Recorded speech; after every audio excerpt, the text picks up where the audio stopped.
GAP বা good agricultural practices অনুযায়ী ফসল আবাদ করে যখন ফসল সংগ্রহ করা হয়, ফসল সংগ্রহের ক্ষেত্রে কিছু সতর্কতা অবলম্বন করতে হয়। আমরা এই বিষয়গুলো আজকে দেখে নেব। দর্শকবৃন্দ, ফসল করার পর যে বিষয়টা আসে, সবচেয়ে গুরুত্বপূর্ণ যে বিষয়টা আসে, সেটা কিন্তু শুরু হয় ফসল সংগ্রহের মধ্য দিয়ে। ফসল সংগ্রহের ক্ষেত্রে যেহেতু আমাদের প্রধান টার্গেট হচ্ছে ভোক্তার জন্য একটা নিরাপদ খাদ্য দেওয়া, এই জন্য যাতে কোনোভাবেই আমাদের ফসলের ভিতরে কোনো প্যাথোজেন বা জীবাণু যেতে না পারে, তাই পার্সোনাল হাইজিনিং যেটা আছে, অর্থাৎ আমি ফসল সংগ্রহ করার ক্ষেত্রে আমাকে অনেকগুলো বিষয় মেনে চলতে হবে।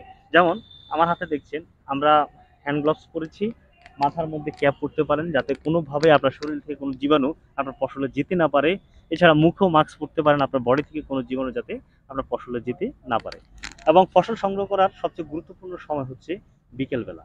সেখানে যদি আমরা বিকেলে ফসল সংগ্রহ করি, তাহলে ফসল যেমন তরতাজা থাকবে এবং গাছেরও তেমন ক্ষতি হবে না।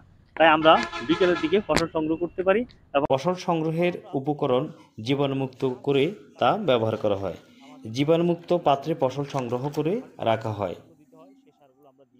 সংরক্ষিত চেম্বারে ফসল সর্টিং, গ্রেডিং করে পরীক্ষিত পানি দ্বারা ধৌত করা হয়, ধৌত করে শুকানো হয়। শুকানোর পর প্যাকিং করা হয় এবং প্যাকের উপরে কিউআর কোড সম্বলিত তথ্যসমূহ লেখা হয়।